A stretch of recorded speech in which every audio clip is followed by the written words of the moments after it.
Indonesia mendapatkan jalan mulus di kualifikasi Piala Asia U23. Ya, Indonesia hanya mendapatkan 2 lawan saja di grup K. Seperti apa? Saya ceritakan video ini.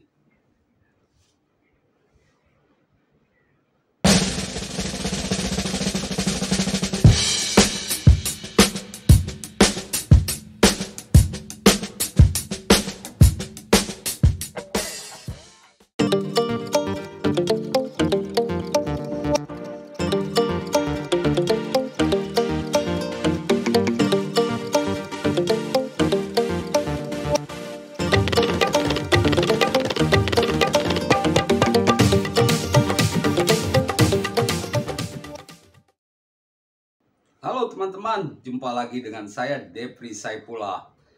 Kita mendapatkan kabar baik ya untuk Timnas Indonesia U23 berdasarkan hasil drawing Piala Asia U23 atau AFC U23 yang berlangsung pukul 3 sore tadi.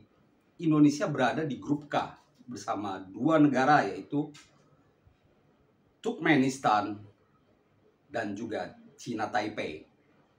Ini jelas kabar gembira buat kita ya, karena kita hanya mendapatkan 2 lawan saja di kualifikasi Piala Asia U23 yang berlangsung 4-12 September 2023 nanti. Ada 43 negara yang ikut di kualifikasi Piala Asia U23. 43 negara ini dibagi ke dalam 11 grup. Maka itu ada grup yang mendapatkan 3 tim saja. Ini berlaku di grup K Indonesia. Selebihnya 4 tim semua. Ada perubahan format di drawing Piala Asia U23 yang digelar 2 tahun sekali ini, yaitu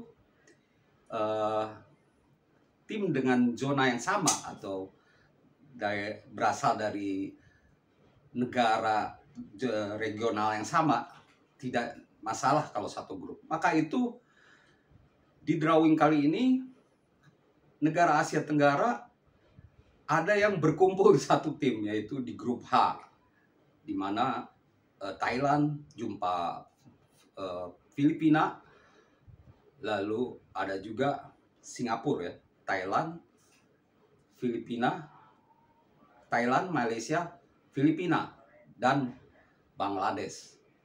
Lalu Vietnam juga satu grup dengan Singapura di grup C. Myanmar lepas sendiri. Jadi di grup H utamanya Thailand jumpa Malaysia, ada Singapura, ini seperti Piala AFF. Sedangkan Indonesia mendapatkan jatah yang bagus, hanya melawan 2 tim saja.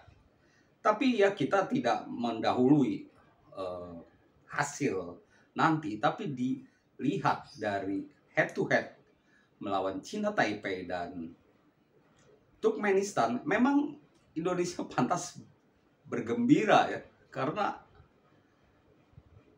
head to head kita bagus. Dari kualifikasi ini akan diambil 16 tim untuk ikut di Piala Asia U23 yang berlangsung di Qatar April sampai Mei nanti. Mei 2024 ya. Nah, tugas sekarang Indonesia harus lolos dulu menjadi juara grup. Seperti yang saya sebutkan, secara head to head Indonesia beruntung karena lawan-lawan mereka memang pernah dikalahkan. Contohnya melawan Turkmenistan. Indonesia berhasil dari 4 pertandingan terakhir.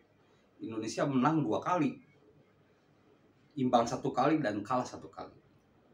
Melawan Cina Taipei, Indonesia menang semuanya. 3 kali pertemuan Indonesia menang lawan Cina Taipei. Apalagi moral Timnas Indonesia U23 juga sedang bagus. Tim yang dinakodai oleh Indra Safri ini baru juara SEA Games, baru merebut emas. seperti yang saya sebutkan, tidak mendahului hasil nanti, tapi saya yakin Indonesia bisa lolos ke Piala Asia U23, di mana pada edisi sebelumnya Indonesia gagal lolos karena kalah ya dari Australia. Kini kesempatan Indonesia mendapatkan jalan mulus untuk lolos di Piala Asia. Piala Asia U23 ini juga menjadi tiket menuju Olimpiade 2024 di Paris. Ada 3 negara yang otomatis lolos ke cabur sepak bola Olimpiade. Dan peringkat 4 terbaik akan melakukan playoff lawan zona lain. Memang itu berat ya. Piala Asia U23 kita harus setidaknya mencapai semifinal. Tapi mengapa tidak ya, dengan sesuatu yang ada sekarang, dengan kepercayaan diri yang ada sekarang, mengapa tidak Indonesia bisa melaju lebih jauh. Dan yang penting sekarang adalah lolos dulu ke Piala Asia U23.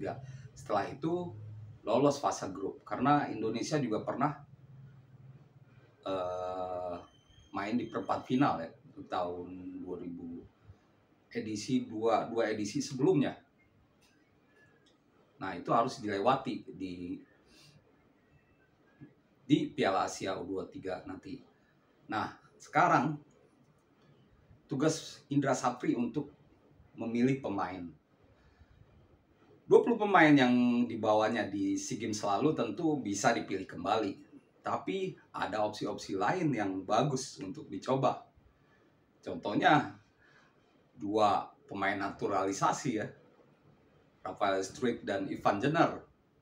Lalu Elkan Bagot juga masih di bawah 23 tahun, bisa main di Piala Asia U23 nanti. Dikualifikasi ya, dikualifikasi dulu. Jadi banyak alasan mengapa saya optimis menatap kualifikasi Piala Asia U23 nanti. Pertama, lawannya masih berada di bawah Indonesia. Kita pernah mengalahkan mereka. Lalu yang kedua, pemain Indonesia lewat Indra Sapri punya banyak pilihan. Banyak pemain U23 yang bagus-bagus. Dan mumpung masih ada waktu, Indonesia pastinya lewat Indra Sapri akan kembali memantau pemain. Salah satunya lewat Liga Indonesia yang akan bergulir awal Juli ya rencananya. Di situ pemain bisa lagi unjuk gigi. Indra Sapri juga mengatakan bahwa dia memantau pemain Liga 2. Seperti yang ada di SEA Games lalu, dia membawa pemain Liga 2 Haikal Al-Hafiz ke SEA Games dan berhasil main cukup bagus gitu. Jadi peluang terbuka, meskipun saya pikir pemain yang di SEA Games lalu mungkin tak berubah ya, dengan tambahan pemain-pemain naturalisasi. Cukup menarik, pantas ditunggu bagaimana kita tampil di Piala Asia U23 nanti. Demikian teman-teman ulasan singkat saya, update ya, breaking news, Indonesia berada di grup K kualifikasi Piala Asia U23 yang berlangsung di Indonesia, tapi belum tahu kita di mana stadionnya yang akan dipakai. Beri komentar di bawah dan klik like, dan tentunya subscribe buat yang belum. Terima kasih atas perhatiannya dan salam olahraga.